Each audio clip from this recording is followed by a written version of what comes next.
For 2 years, I had no bed. I slept on the cold floor every night, with nothing but a thin blanket and a dream. This is the story of how pain became my teacher, and how those nights of struggle built the life I live today. I want to tell you a story that may sound simple, but it carries a weight that shaped my life forever. For 2 years, I did not have a bed. I did not have the soft comfort of a mattress or the security of a room that felt like home. Instead, I slept on the cold floor, night after night, with nothing but a thin blanket and the hope that one day, all of this sacrifice would mean something.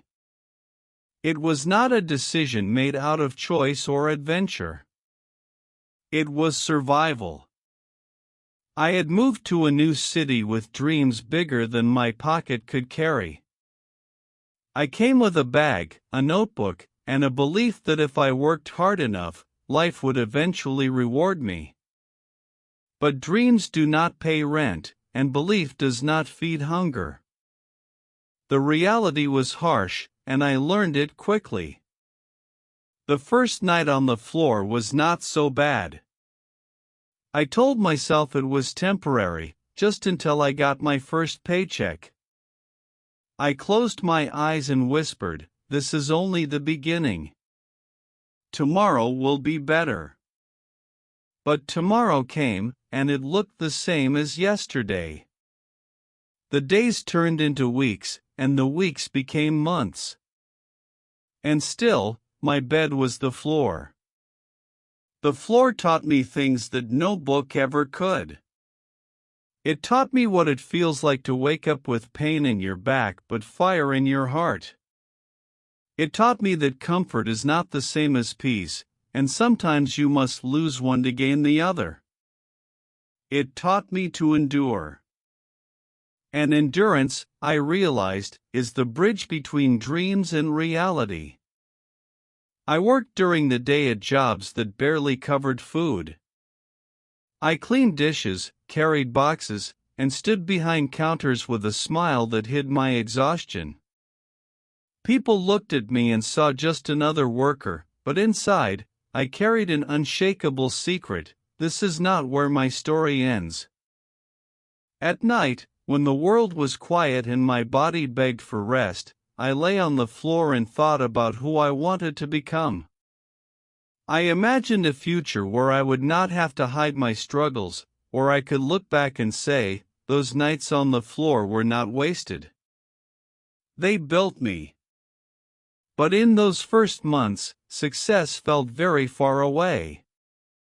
Sometimes, I wondered if I had made a mistake. Maybe I should have gone back home. Maybe I should have settled for something safer, something smaller. Yet every time those thoughts came, I remembered why I left. I left because I refused to live half a life. I left because deep inside, I knew that if I endured, the floor would one day become the foundation of my rise. The hardest part of sleeping on the floor was not the cold or the pain in my back. It was the silence. Silence has a way of making you face yourself. There were nights when I stared at the ceiling and heard every doubt in my head speaking louder than my own dreams. You are wasting your time. You will never make it. Go home. These voices felt real, and sometimes, I almost believed them. But every morning, I forced myself to rise with discipline. I told myself that as long as I kept moving, the silence would not win. I created small routines: wake up before the sun, wash my face with cold water, and read a few pages of a book before leaving for work. These little rituals gave me control when my life felt broken. They were proof that even when I had nothing, I still had myself. One evening, after finishing a long shift at the restaurant, I met a man who changed my direction. He was not rich or famous, but he carried wisdom in the way he spoke. He asked me why I looked so tired. I laughed and said, "Because I sleep on the floor every night." He looked at me, not with pity, but with curiosity. Then he said something I never forgot: "The floor is where strong men are built. Use it." Those words lit something inside me. Instead of seeing the floor as a curse, I began to see it as my training ground. Every night became a test of patience, and every morning was proof that I could survive one more day. It was not weakness, it was preparation. With that shift in mindset, I started to dream differently. I no longer dreamed of comfort, but of growth. I wanted to build skills that no one could take from me. So I spent my free hours studying, watching tutorials, and practicing. Sometimes my body begged me to sleep, but I kept learning because I believed that knowledge would one day lift me off the floor. Of course, not everyone understood. Friends from back home sent me messages asking why I was struggling so much. Some said I should give up and come back. Others thought I was foolish to sacrifice my health for something so uncertain. Their words hurt, but I did not let them define me. I knew that they only saw the surface, not the fire burning quietly inside me. One winter night, I woke up shivering because the blanket was too thin. I curled into myself, trying to keep warm, and for a moment, I cried. Yes, I cried, not because I was weak, but because I was human. The tears fell, and I whispered, "I don't want to live like this forever." And at that moment, I made a promise to myself: I will get out of this, no matter how long it takes. That promise became my anchor. From then on, every floor I slept on was no longer just a place of survival. It was a reminder of the deal I had made with my future. If I could endure 2 years of discomfort, I could earn a lifetime of freedom. Time passed, and the days of sleeping on the floor turned into months, then into years. 2 years, that number sounds small when you say it quickly, but when you live it day by day, it feels endless. Every night was another battle against doubt, and every morning was another test of endurance. But something was happening during those years that I didn't notice right away. While my body was tired, my mind was becoming sharper. While my comfort was gone, my discipline was growing.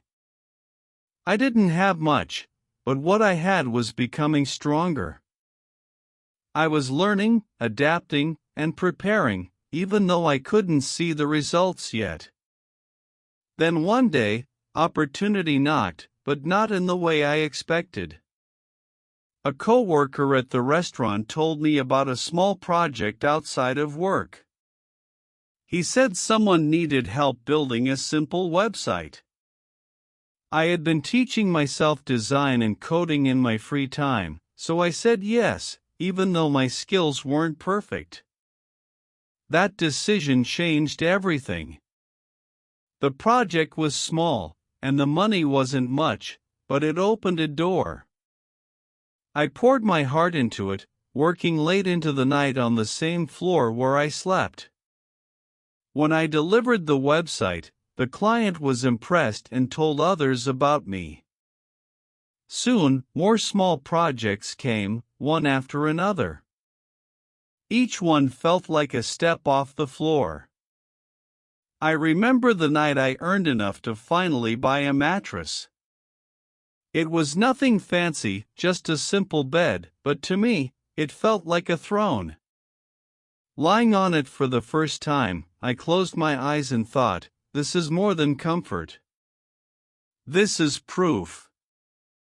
Proof that every night of pain had meaning, proof that my endurance was not wasted.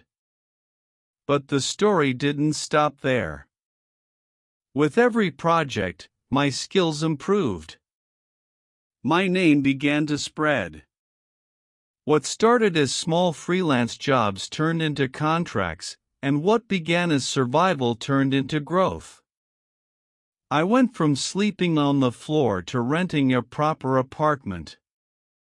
From worrying about meals to saving money. From doubt to confidence. 2 years of sleeping on the floor gave me something that no shortcut could ever give: resilience. I learned that success is not born in comfort, it is born in sacrifice. And the floor, as painful as it was, became the teacher that prepared me for everything that came after. Now, when people see where I am, they only see the success. They don't see the nights when I cried quietly into the blanket. They don't see the mornings when I woke up stiff and cold, forcing myself to keep going. They don't see the sacrifices that shaped me. But I see them, and I remember them every day. If you are listening to this and you are struggling, I want you to know something: your struggle is not the end. It is the beginning. The floor you are sleeping on, the hunger you are fighting, the doubt you are carrying, they are not signs that you have failed. They are signs that you are being forged. Comfort may feel good, but it doesn't make you strong. Pain does. Sacrifice does. Discipline does. And if you can hold on, if you can endure the season when you have nothing, you will build the strength to handle the season when you have everything. I slept on the floor for 2 years before success, but in truth, those 2 years were not a punishment. They were a gift. They stripped away my pride, they tested my will, and they forced me to grow. Without them, I would not be who I am today. So if you are on your own floor right now, whatever that floor may be, don't curse it. Use it. Let it teach you. Let it shape you. Because one day, you will rise from it, and when you do, you will not just stand tall, you will stand unshakable. And when that day comes, you will look back and say, just like I do now, the floor was not my prison. It was my foundation. If this story touched your heart, stay with us for more journeys like this. Subscribe to the channel, and let's keep walking together through stories that inspire and English that grows with you.